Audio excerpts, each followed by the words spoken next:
How to shift from the critical judgmental mindset. The first key that is so important is to expand the awareness of yourself. To become more conscious of yourself. And that self I'm talking about is that self with a capital S, not the little s, which is your ego self. Oh, I know myself. Yeah, Michaiel, I know myself. I'm an alcoholic, codependent, schizophrenic, bipolar. Fill in the blank. That's not who you are. And you've slapped that label and clung to it because you haven't awakened your true identity. The ego wants to be a part of something. It'll cling to a label. And of course, there's support groups and you can all hang out together and see, I finally belong. I finally found myself. You found your little s. You found your ego self. But beyond that, there's the capital S. There's the soul and the spirit. There's your higher self. There's your truer self. There's your eternal self. The ego disappears after this lifetime, but your real self continues on. And that real self is what I'm talking about. To become more conscious of yourself with a capital S, rather than becoming self-conscious, the little s. Oh, I'm so self-conscious, I'm so afraid. Well, people don't think, if people know that I'm an alcoholic, codependent, bipolar, so schizophrenic, it shuts down your heart, it keeps you limited. So it's the little s. Instead of being self-conscious, become more conscious of yourself. When you truly open up and expand and are aware of who you are as this majestic, powerful, spiritual being, that's who you are. When you truly get it, you're no longer self-conscious. You're no longer afraid of what will people think. It doesn't mean you're perfect. It doesn't mean you don't have issues. It doesn't mean you don't have challenges. It doesn't mean you don't have addictive reactions. You're so much more than that. That's not who I am. I'm not this limited, afraid, very ego-identified self. I'm so much more. Yes, I have an ego, and yes, I need an ego, but I'm not what I do or what I've experienced. I'm not my thoughts. I'm not my feelings. I'm much more than that. I am this powerful creator. And so far, I set down my power and I created a world of what it's like to be powerless in the struggle and the pain. And I'm like, wow, that's ugly. I've learned all those lessons. And now it's time for me to take my power back. Now it's time for me to build a world of abundance and joy and freedom and success and happiness, overflowing with reasons to be grateful rather than reasons to feel guilty. That's the first secret. Is self-awareness and to begin to become more conscious of yourself. The first step is self-awareness. Anyone can become more aware of themselves. And with your critical, judgmental mind in place, you tend to want to be aware of what's wrong with you. And so I'm not talking about self-awareness that leads to self-rejection. You've been doing that a lot. You've got that pretty much handled. Your challenge now is to take self-awareness and discover the truth of who you are, not who you've become, but who you are. That allowed you to become that because you have free will choice. As you discover the truth of who you are and you start to see your beauty and your innocence and your greatness that you are as a spiritual being, then you can become more aware of that. Oh, if I admit my strengths and my beauty and my goodness, aren't I being arrogant? No, you're not. Only if you give it to your ego and then say, that makes me better than everyone around me, then you're giving it to your ego. But owning your value is essential. Arrogance is not a person who feels valuable. They feel better than. And being better than isn't feeling valuable. It's a cheap hit, shortcut. Your ego says, just go be better than everybody else. Just have friends who are less than you. Don't get any friends that are better than you, then you'll feel worthless. The shortcut that cuts you short. Arrogance is a person who lacks value, and they're trying to convince everyone around them of how great they are because they don't feel it inside. And they want that outside validation as a form of false esteem. Not true self-esteem, but false esteem. The very first key is self-awareness that leads to self-acceptance, and to expand the acceptance of yourself by becoming more conscious of self versus being self-conscious, trusting that you are valuable. The second key to unlock the judgmental mind, the critical mind, is to open up and start to look at the energy between good and bad, right and wrong, because life isn't black and white. And the ego part of us, that's the adolescent ego, wants to make life simple, because in your adolescence, hormones were kicking in, things were happening, and you were feeling overwhelmed. And in that overwhelm, your ego says, let's just make things simple. You're either my best friend or my worst enemy. You're either a good person or a bad person. And here is the challenge of our spirituality, is to know that most of life is a gray area. There's very few people that are truly evil, and very few people who are saints. A lot of us are living in the middle on a spectrum. And when you can let go of that black and white boundary that you place in your mind, you can begin to dismantle the structure of judgment and replace it with discernment. Because you see, you need a way to make decisions. You need a way to think and feel and to make trustworthy decisions. Judgment doesn't lead to trustworthy decisions. It leads to decisions, but not those that are truly trustworthy. A discernment is what you're aiming for. That's what your soul does. That's what your higher self, your spirit does. A discernment is when you consciously think, feel, evaluate how this works, this person. Think, feel, evaluate, and then come up with your decision about this person. That is discernment. And it might end up being the same outcome. The judgment that says, oh, I don't like this person, I'm going to push them away, creates pain. You separate and you create pain out of fear. And your motivation is out of fear, not the end result. The end result might be the same, that, hey, I don't want to hang around this person. But a person of discernment listens to that person, seeks to understand them, is curious about them. And in so thinking and feeling about what they say and their attitude and how they relate to life, they come up with their own evaluation. Is this a good fit for me and for them? Is this a good fit? Will this person in my life help me to become more? How does it fit into the big scope of life? In my life, you think, you feel, you evaluate, and then you come up with, no, you know what? I'm not going to give energy and encourage this friendship or this relationship to become a friendship, because it doesn't feel like it's in alignment with my empowered destiny. It's not about them. It's not about they're wrong, they're unevolved, they're this, they're that, they're black, they're white, they're Asian, they're all the judgments, no.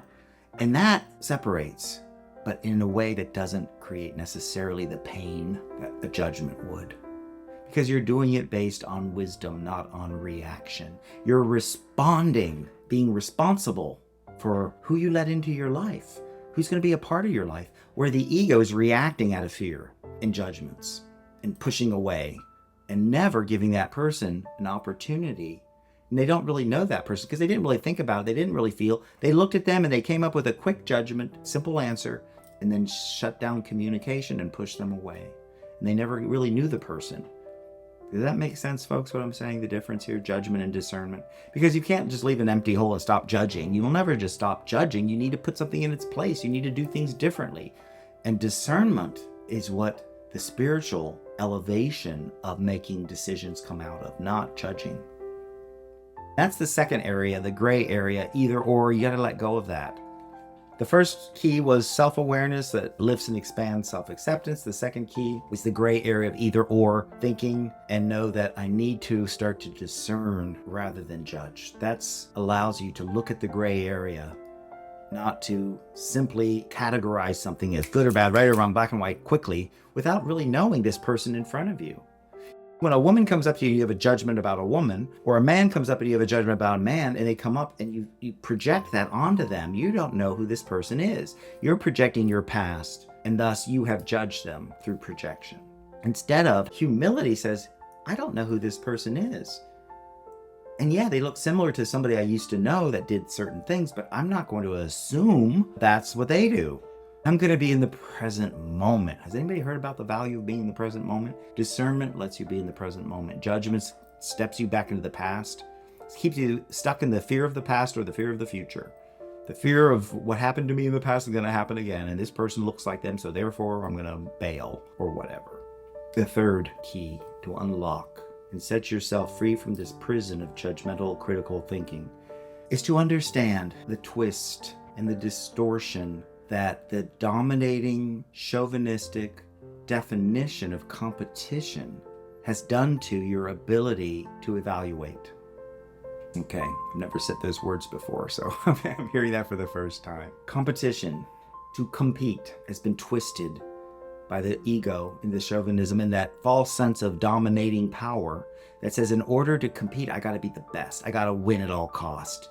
And I gotta get in there and annihilate the other team or whatever it is. That's a twist of distortion of competition that has been done by the ego that wants to be number one. What is the true nature of competition? Competition is not bad. The original purpose of it, the spiritual purpose of competition, is to draw out each other's strengths. When two people are playing chess and they're competing, I want to compete against somebody who's equal or better than me, right? To challenge myself to become more. I don't want a third grader who's never played chess. That's no fun. It doesn't challenge me, but I want to compete with somebody to draw out each other's, hear that, each other's strength. So that when we end this chess game, both of us have become more. We've learned, we've grown, we've evolved. One of us is going to win, but it doesn't mean that's the only one who got any value from this game. But when you believe that winning is good and losing is bad, judgment, then you don't learn the lessons and you don't really improve that much than if you let go of that competition and that twisted, distorted idea that we've all bought into in our world. The original Olympics came together and was founded in the Greek Isles about the true nature of competition. Let's come together and draw out each other's strengths, and all of us grow as a community. We become more.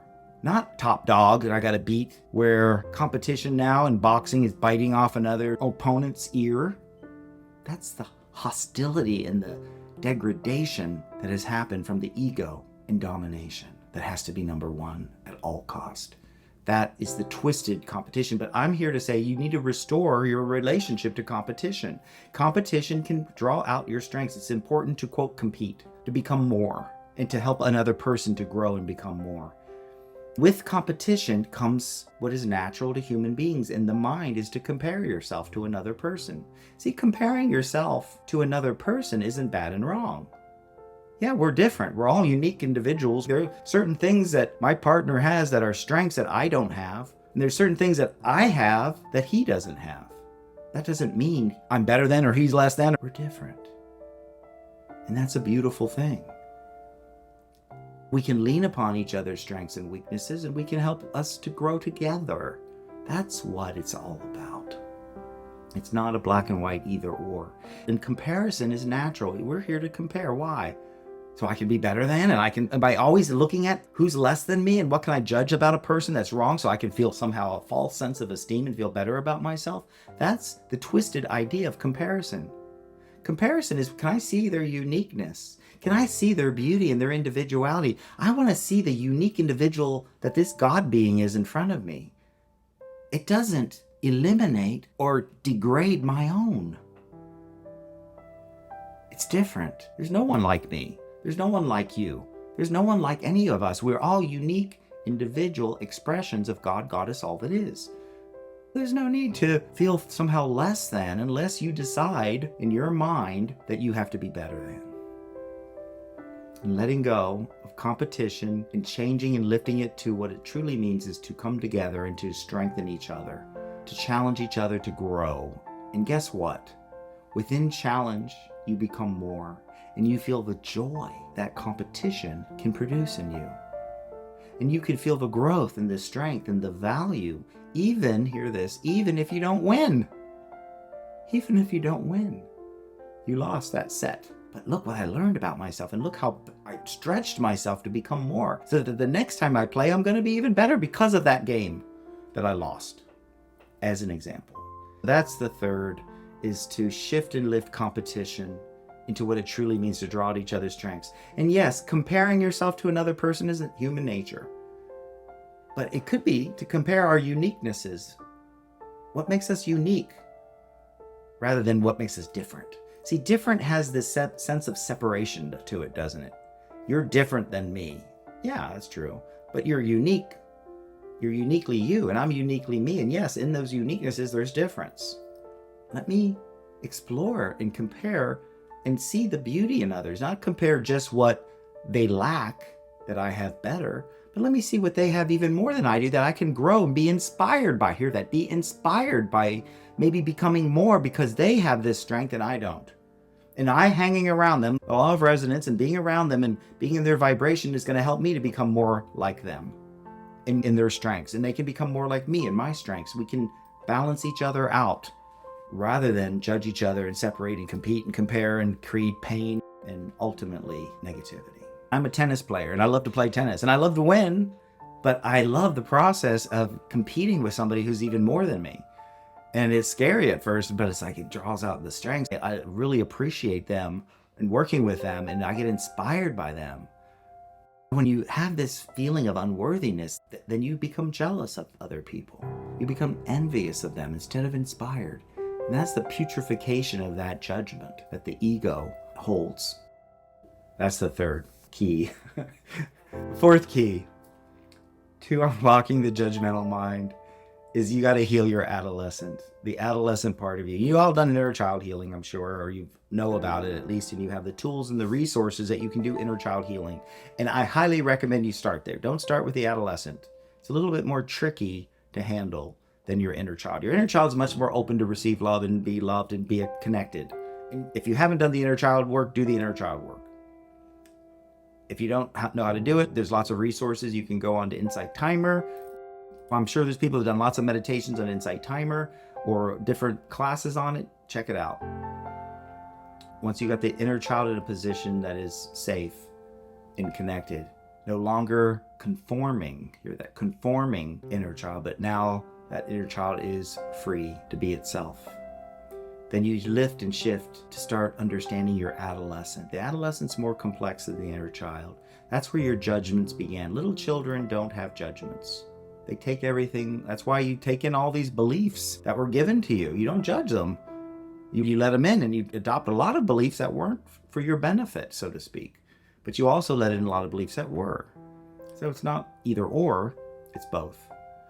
But as you grew, you started to compete and compare, and you started making judgments. As you move into 7, 8, 9, 10, perhaps even earlier, 6, but mostly as you get a little bit older, you start to go into judgment. So the adolescent part that is panicked. Adolescents are panicked. The unhealed inner adolescent is panicked. That's a resource for where a lot of your anxiety comes from, is an unhealed inner adolescent. This is the fourth key. I don't have time to tell you exactly how to do it, but know that's something that's going to help you to shift out of the judgmental mindset. If I had time, I'd go into it, but that's another hour discussion. But looking at healing your inner child, start there. And if you haven't done that, if you have, then connect with your adolescent between 6 and say 13, in that age range. What happened? Talk to that part, and how did that part of you feel around judgments, comparison, not good enough, all those things, and go back, reconnect, talk to them, and begin the healing process. That's the fourth key to shift out of the critical judgmental mindset. I want to mention real quick, there's a couple of free audios on Insight Timer that will help you with this process. There's a free audio I recorded called Aligning with Your Inner Power and Strength. It's free. You can listen to it on Insight Timer. Another one is Accelerating Healing and Well-Being. Accelerate Healing and Well-Being. There's some clues to understanding the nature of healing, which is wholeness. Those are both free on Insight Timer. How to Forgive Yourself for Past Mistakes is something I'm going to recommend. The second one is Relationships That Thrive versus Just Survive. That's another premium plus on Insight Timer. The fifth key to shifting out of the critical judgmental mindset is you need to develop self-esteem. Self-esteem is abandoned in our adolescence. In our adolescence, we tend to want everyone's approval and their praise, their validation. And we repress and we stop validating and valuing ourselves to try to get it from others. And in that, we develop false esteem. That in order to feel good about myself, I have to get people to pat me on the back and tell me what a good person I am, but I have to bend over backwards. I have to sacrifice and suffer and go out of my way to do things for people so that they will finally love me and value me. That's false esteem. There's nothing wrong with doing those things, but not when you're trying to get something in return, to get validation, to get them to value me, to get the value that I haven't developed in myself. And therefore, when I do that, it's temporary, meaning it has a very short shelf life. Oh, and I finally got their approval. I finally got their praise. It lasts about 30 seconds, maybe up to a minute, depending on if it's a big job promotion. It might even go to a couple hours. But then you're back down to feeling valueless because I don't have my own. I need other people to do it for me. I refuse to take responsibility to admit my own value because of my ego's games. So I got to go out and start performing and auditioning and doing everything for people to get their value, to get them to value me. It's this endless hamster wheel that leads to stress, anxiety, frustration, and pain, eventually into self-destruction. Because I haven't learned what true esteem is. I haven't learned what self-esteem is. Self-esteem is essential on your spiritual journey. It's essential to experience self-love and confidence and respect. But if I don't have self-esteem and I have false esteem instead, then I'm in a sufferance. Now again, I don't have time to go into all the components, but I'm going to give you a quick foundation of what you can do today to begin the journey of self-esteem. Let me tell you the foundation. Self-esteem is the love that you generate, that you earn by the way you live your life day in and day out, based upon the principles I hold and the character I have. Self-esteem, a person needs self-esteem to be successful in life, period. There's no question about it. Otherwise, a person can get temporary success that ends up crashing and burning them, and it ends up being an ugly situation. Self-esteem is having principles. And I'm going to suggest a few principles that are the foundation. The principle of being honest. To be honest with myself and others. The second principle is to be responsible, being willing to respond to what's happening in my life, meaning to take responsibility. Instead of why is this happening to me, how about what can I learn from this happening to me? What am I here to learn from this happening? What is it here to teach me? Not why me, God, poor me, but what can I learn from this? Is what a person with self-esteem does. A person with false esteem feels like it's a victim. And truly they become that, because they create their own reality. The second component of the foundation for self-esteem is responsibility. Am I willing to respond to me and my life? Am I willing to be responsible for what happens in my life? Rather than blame. Rather than blame. And that's a principle you either have or you don't have. And the third one is to have a sense of trust and trustworthiness. Can I trust myself? Today, I went through this day, and at the end of the day, I looked back at everything that happened, because that's what self-esteem is. It is a self-evaluation. It is the way you evaluate yourself and the way you function in the world. Today, at the end of the day, was I honest and responsible? And did I trust myself? Did I trust that things would fall into place? Did I trust myself, even though I didn't know what was going to happen and how it was going to fit together? And did I start to trust others? And did I start to be responsible for others and also allow myself to be honest with others? And when I do, I can feel good about myself. I can feel valuable because of the way I engaged with life. And we are always evaluating ourselves, whether you're conscious of it or not. Your subconscious mind is always evaluating how you live your life and whether or not you're trustworthy. If you're dishonest, and if you're irresponsible, and if you're playing games, and if you're not trustworthy, you're not going to let yourself receive the good stuff in life. And then when you do let good things in, you're going to feel guilty instead of gratitude.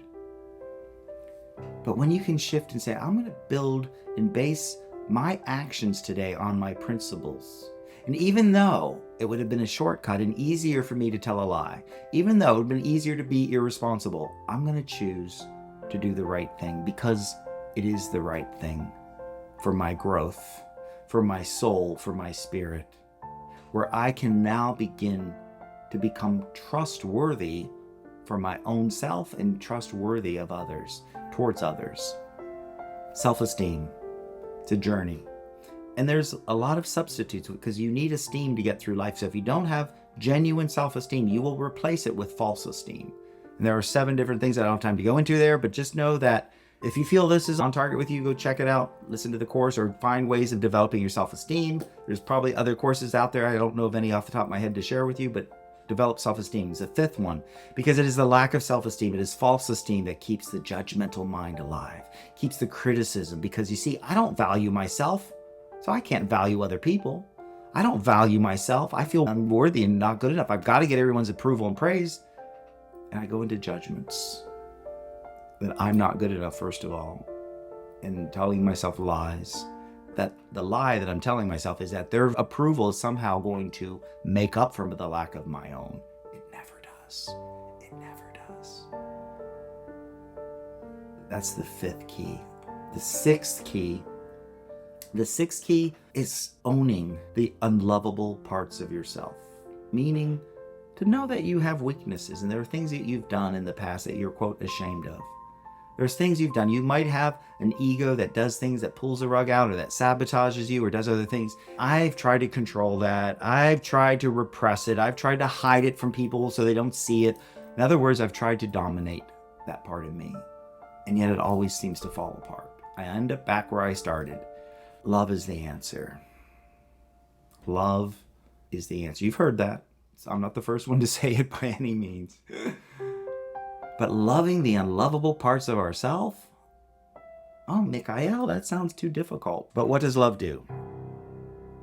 Love pays attention to detail. That's one thing that love does. Love pays attention to detail. And love seeks to understand. I have these unlovable parts of myself that I have, quote, judged as unlovable. It doesn't mean they're unlovable. That means I've judged them as unlovable. I've shamed myself with what happened to me, my behavior, my experience, my egos, games, whatever I've done that I'm ashamed of, and I decided as unlovable. If only they knew what I did in my past. It begins by paying attention instead of ignoring it, hiding it, denying it, repressing it. And when you can start to understand, yeah, there's parts of me that are hurt and in pain. That's why those parts are there. What is pain? It's a separation and a longing for love. All pain comes from separation and longing. That stretch of being separated from and longing for creates pain. When someone dies in your life that you care about and you love, they're no longer around physically, you feel that separation, and in that separation and longing for them to be back in your life, there's pain, grieving, loss. So loving the unlovable parts of ourselves is to know that I've judged these parts as unlovable, and I need to stop it and shift it into these parts of myself that are, quote, unacceptable, are in pain, are wounded, and they perhaps need the most love from me than any other part of me. I've ignored and denied them. I've shamed myself, and I've kept the pain alive by judging the unlovable parts of myself. And when I become strong enough, I can choose. As a spiritual being, I can stop judging and start understanding, and I can start to shed the light of my love onto them and seek to understand and heal the unlovable parts of myself so that I can integrate them back in as a valuable part of who I am. That's the sixth key, how to shift out of the critical, judgmental mind, is to love the unlovable parts of ourselves. The final seventh one is journaling.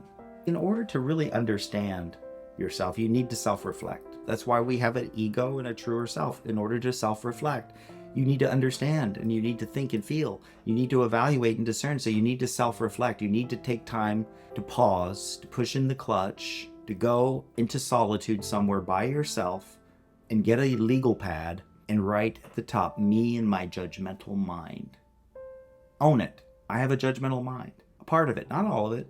And let me journal about it. When did it begin? Let me start writing about it. When did I start getting into judgment? When did I start competing and comparing? When did I start rejecting myself? When did I start feeling there's parts of me unlovable? What happened in my childhood, in my adolescence? Let me start journaling and revealing and shedding light into the past, shedding light into where the origins of this emerge. And journaling exercise can help you do that. And as I mentioned, as a young child, you weren't that judgmental. It wasn't until probably 5, 6, 7, 8 that you started to. And look at that journaling exercise and look at perhaps not just in the childhood, but how are you doing it today? How do I judge other people? Every time I'm feeling jealousy, envy, and ultimately a feeling of powerlessness. I'm in a place of judgment. And every time and any time that I'm wanting to be understood by others and not being willing to be understanding towards them, I'm being in the judgmental mind. When I do something and say something and I'm getting uncomfortable in a conversation, I'm feeling vulnerable in a conversation, and I do or say something that shuts down communication, you're judging me and you storm off the room, that's a judgment. You don't get who I am and you shut down the communication. You're just being selfish. You shut it down. You break the communication. Anytime your ego's attempting to shut down communication out of fear of being vulnerable, you're in a place of judgment. When you can begin to understand that's just a part of the immature ego inside of you that needs love and understanding in order for it to mature. You can't kill your negative ego. You can't get rid of your immature ego. You need to understand it and how it can move out of its quote negative. And that's why I don't like to call negative ego. Most of you on here know I rarely use that term, but it's a common term online. It's not negative. It's immature. It needs more love. It needs more healing. It needs more maturity. So it can no longer be in a position to be your quote liability, but then can become an asset that can co-create because you do need an ego. And negative and positive ego are judgments. And your ego gets arrested and stuck in the pain of the past, in its own judgmental mind loop. And that's where all the negativity comes from. So journaling about your judgments, journaling about the critical mind, journaling about your adolescence phase, but also how am I doing it today? Now this doesn't have to be one journaling session, but to focus your journaling upon those. So that would be another way for you to shift out of the critical mindset, is to know yourself, the self-awareness. And the very first step, self-awareness, to become more conscious of self versus self-conscious. That was the first key. To the seventh key, which is a reflection of that. How am I going to become more aware of myself? Journal exercises help you do it. Number 7, the seventh key, start journaling with the intention. Hear that. When you go to journal, just don't start writing. Stop and write it at the top. Me and my judgmental mind. Why? Because I'm giving my mind a focus. This is what I want to think about. And I'm setting my intention. I want to understand it so I can begin to heal my judgmental mindset. That's why I'm doing this. It's not just a way for me to feel bad about myself. It's about a way for me to heal and to become more. The second step, the gray area, the either or thinking. Remember that? To let yourself have the gray area. Either or thinking is, I'm lovable or unlovable. That's the sixth step. Loving the unlovable parts of ourselves. So the sixth, quote, key relates to the second key of the either or, gray, black or white or gray area of your life. Let it be gray area. Let yourself stop thinking that you're somehow unlovable and start to learn to love and accept those unlovable parts of yourself as the second and the sixth key. The third and the fifth, competition and comparison, to shift that definition. And to know that comparison is part of life, but you can compare with an open heart to see their uniqueness and to be inspired by them, not to be shut down and feel less than them. Competition, comparison ties into the fifth, self-esteem. When you have developed your self-esteem, you can then lift the competition out of the old immature ego's definition of domination, and you can lift it into dominion, where it is there to draw out each other's strengths. And I'm going to become strong on an emotional, mental level through self-esteem, that I am valuable whether I win this game or not. And I don't need the validation of the crowd and be the number one winner. It's fun to have, and yes, I would like to have that, but it's not essential for my self-esteem. So self-esteem, the fifth and the third, and in the middle, sits by itself. And the fourth key is to heal the adolescent. Do inner child work. Heal the parts of your past. Those are the parts that are fueling you today. And if you can heal those parts, there's less of their powerlessness in your consciousness today. You heal those inner child, you heal that adolescent, and you become more. Those are the keys of how to shift out of the critical judgmental mind so that you can function day in and day out with high self-esteem, with an awareness that I'm no longer self-conscious, but I'm conscious of who I am. You can shift and lift out of judgment. And when you do, you're going to live a life so much more in your grace, and you're going to feel and know just how powerful you've always been, and that you are becoming more and more of each passing day. Thank you so much. And until the next time our paths cross, I hope you got some value from today. Take care, and I will see you on here in the near future. Bye now.